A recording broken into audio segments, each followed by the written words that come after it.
Right, welcome to the show now. We have Shay O'Dowd. How you doing? How you doing, mate? How you doing? Thanks for having I'm me. I'm good, thank you very much. Yeah, pleasure to have you on.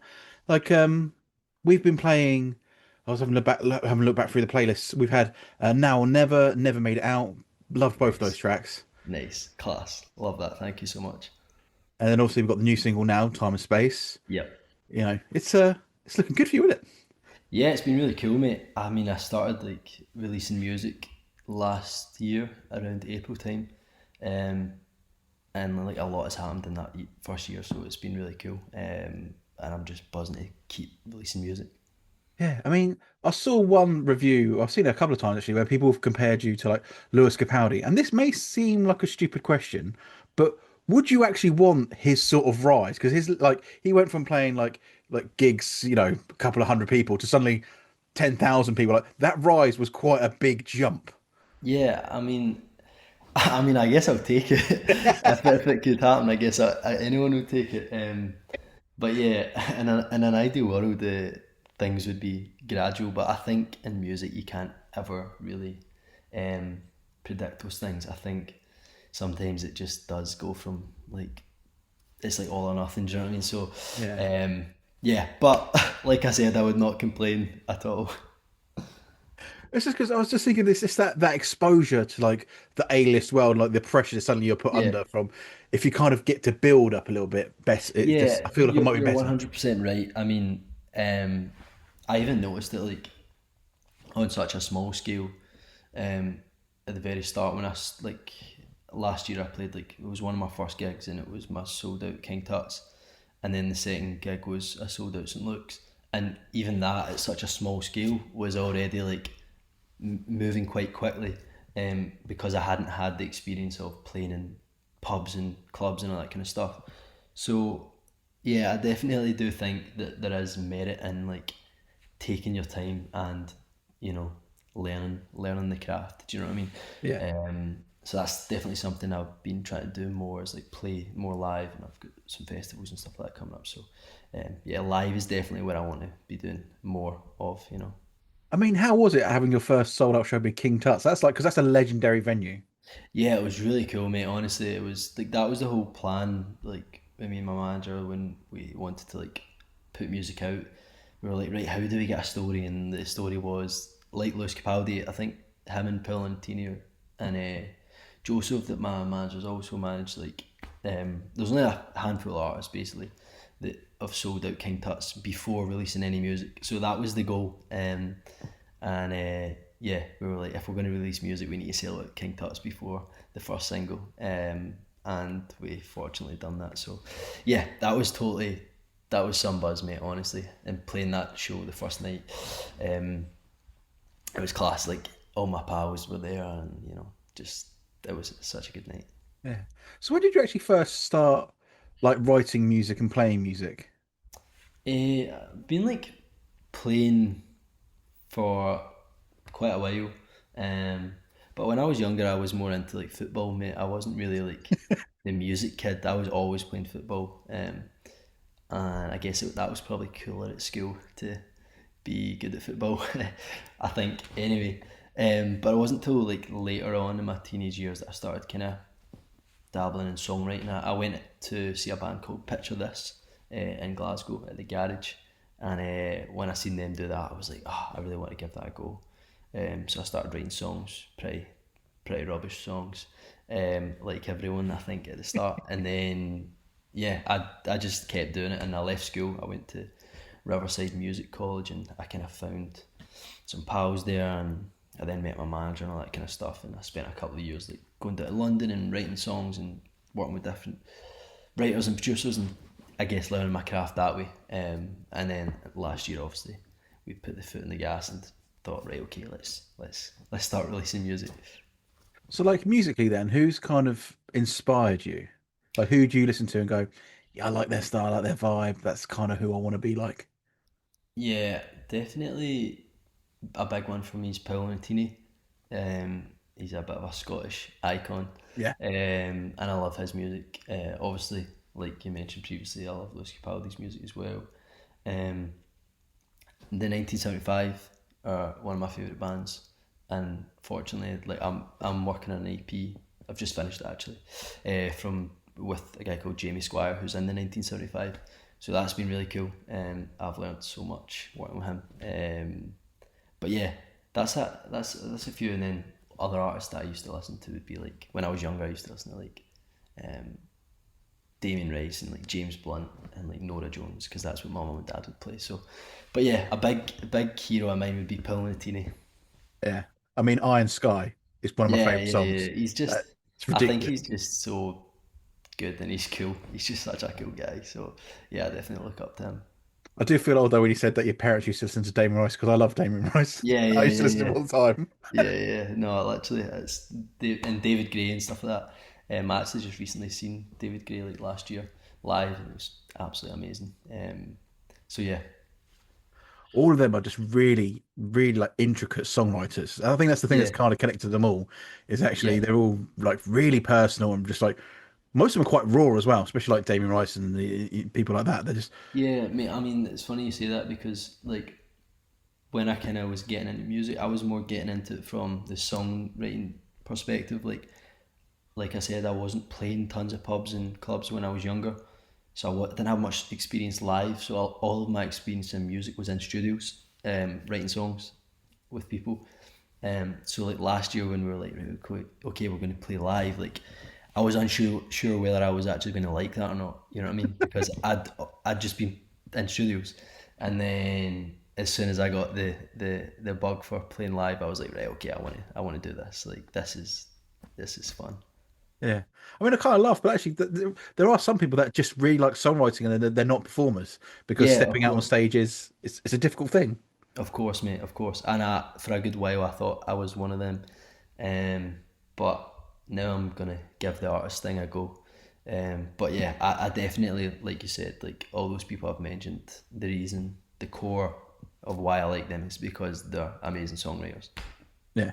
And actually, when you said about the 1975, I can kind of hear that sort of vibe because Yeah, it's kind of difficult. It's not indie music. It's like this sort of like pop indie. I yeah, think yeah, is where yeah. you kind of Yeah, sit. it's making pop music just a wee bit more interesting. Yeah, And, like, I'm really proud of all the stuff that I've kind of put out up until now, but this new stuff that I've done with Jamie is, in my opinion, a step up.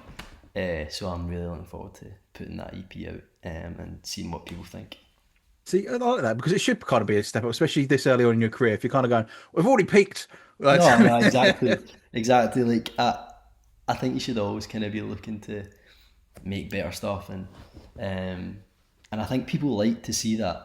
I always used to think that I was gonna wait till I'm like the finished product before I put stuff out, but I realised that people like to see the growth and like they like to see you getting better, and people that follow you and that like your music. Like every time I put out music, usually I'll get a message being like, "Oh, this one's better than the last," and that's always like a nice thing. Do you know what I mean? So, yeah, you hope that they're all pretty decent, but yeah, you also hope that you're getting better, I guess, because why would you do it if you're not?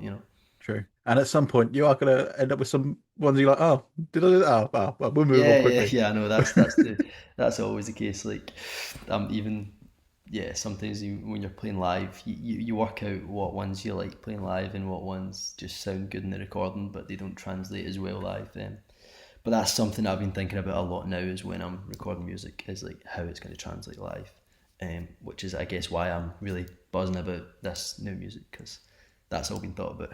You know. Yeah, I do find that interesting because there are some songs when that I love from artists, and you see it live and like, eh, it Yeah, falls a bit flat. But then yeah, there's other songs that I'm like not so keen on the recording, and you hear it live and you're like, well, this is a million times better than what they recorded. Like yeah. it's quite interesting how they sometimes don't translate in the same way.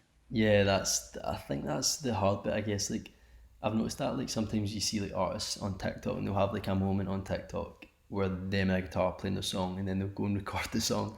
And then everyone's like, no, I want the version of you and the guitar. Do you know what I mean? So, because that's the one that went, like, viral. Um, but yeah, I guess that's hard, isn't it? It's just, you never really know. Like, some people want the completely stripped back and then some people like the big bells and whistles production. Yeah, 'cause it really depends on the song. Because there's what is it? There's a song by Damien, not James Bay. Mhm. I can't remember the name of it. but like there was an acoustic version on YouTube, and it was just Right. like so beautiful. Then the full version's cool, but there was just something special about it. Yeah. Was like recorded in a street in London. It was Oh, you right. could hear Nice. the street noises and stuff, and it was just there was something Yeah. special about it. And the recorded version, like it's good, but it's not Yeah, as good as yeah, that. yeah. Yeah, no, I totally get you. I totally get you. I mean, I even think that about like, you know, sometimes I've got some normal people, and I love the version that's out. Like it was good, then we done it justice by doing it like that. But equally, when I strip that one back to like piano or guitar, like as a from my songwriter brain, like I slightly prefer it. Do you know what I mean? Because that's just what I do. I like to like strip things back and slow it down. But equally, like what I've realised is playing gigs and probably where I want to differentiate from artists, maybe like Capaldi, is I don't only want to do ballads. You know, I want to kind of, I want to.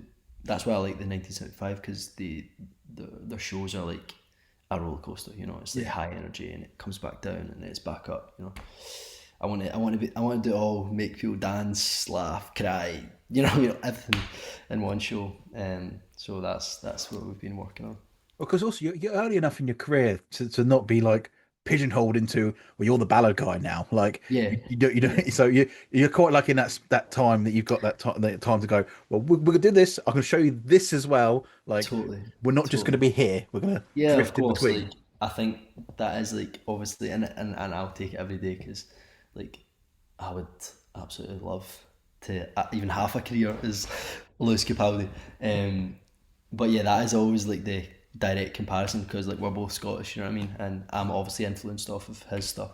Um, but yeah, it is that way where you're saying like because it's so early on, I do want to kind of do different things. I don't want to just do ballads because why is somebody going to listen to me over Lewis? Do you know what I mean? So, yeah, it's it's all fun. That's the early stage is the fun part. I think you know what I mean. Yeah, kind of carving out who you want to be, where you want to be, is quite fun. Like so, for people that haven't heard you before, what three songs of yours would you say go check these ones out straight away? I know you'll love them. Go check these ones out straight away. I know you love them. Okay, Time and Space is the new one. Uh, it's very summer appropriate, so listen to that. Back in a Heartbeat, also a feel good one. If you're in the car with your mates, you'll probably like that one. And then to take it down a bit, Never Made It Out. Never Made Yes. It Out. Actually, Nice. I'm going to swap Back in a Heartbeat with Saying It Now. Saying It Now is one of my favourites, but that was an EP track, so I don't know if yeah, maybe people like it, maybe they won't, but it's my favourite. Yeah, no, that's awesome. So yeah, obviously, so we had you had King Tut's was like the big thing, the first show. What other like kind of big moments have you had so far since that you're kind of like, oh wow, this is happening because I'm now an artist. Like this is incredible. Yeah, three big moments last year were obviously the first show at King Tut's that was sold out, um, and then shortly after that, I won Breakthrough Artist of the Year at the Scottish Music Awards, and that was absolutely class because I got to play at the Barrowlands, and that award had previously been won by Lewis Capaldi and Paul Nutini and all that kind of stuff. So that was a total pinch me moment, and that was when I did start to feel things pick up a bit. And then to top that year off last year, I sold out St Luke's, which was double the size of King Tut's, 2 days before Christmas.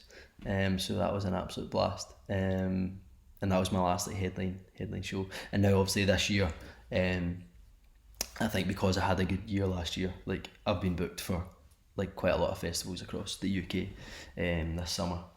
One of them being Transmit, which is the big one here in Scotland. So I'm absolutely buzzing. Festival's always such a good way of discovering new artists as well Yeah, because I've had it before when I've gone to festivals. You're like maybe someone that I like but wouldn't go pay to see. Like I yeah, want to, then yeah, you go kind of watch them like actually no, I really enjoyed this, and then you kind of yeah. fall deeper into their like back Of catalogue. course, mate. Totally. I think the this is obviously like my first like year of playing festivals, um, but I think the cool thing is when you have been to those festivals and then you're coming back and you're like behind the scenes and you're getting to go on some of the stages is cool. And then a big thing actually that's happening this year that I'm buzzing about is I'm supporting Deacon Blue down in the Cotswolds. So that's probably like capacity wise, probably one of the biggest shows I'll play. Um, and I've been a fan of them since I was a kid. So yeah, I'm buzzing. Yeah. So also, do you have like goals in mind that you want to achieve? So I'm guessing maybe selling out the Barrowlands would be one. Yeah, that's probably the next big goal for me, mate, is to sell out the Barrowlands. Yeah, it's a total iconic venue, and I've played it obviously at the awards, but I would absolutely love to play my own show there. So that's the next, like more, like I don't think that's too far in advance, you know. Yeah. Um, so I think that is the next big goal. Are there also, because obviously you said you know you come from a songwriting background. Are there certain songwriters you would love to work with? Yeah, there is, mate. There's a guy called Plested, Phil Plested, that he's worked on like tons of big stuff. He's worked on a lot of Capaldi stuff and all that kind of stuff. And he was, he used to have his own music that he used to put out. And one of his songs, "Either You Love Me or You Don't," was the first song that I learned on guitar. So yeah, I look up to him a lot as a songwriter. I think he's great. Also, guys like Ryan Tedder are just brilliant. You know, like they are like, I think he's a bit of a genius. So I would love to just pick apart his brain and see.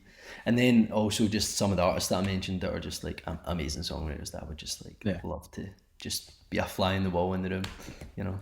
I've heard places before, and I'm pretty sure I saw him at Barn on the Farm. Yeah, yeah, you will have. That's how I discovered them. Yeah. Was I wasn't at the festival, but they filmed it and I seen the video, and he had a song called "Either You Love Me or You Don't," and it was amazing.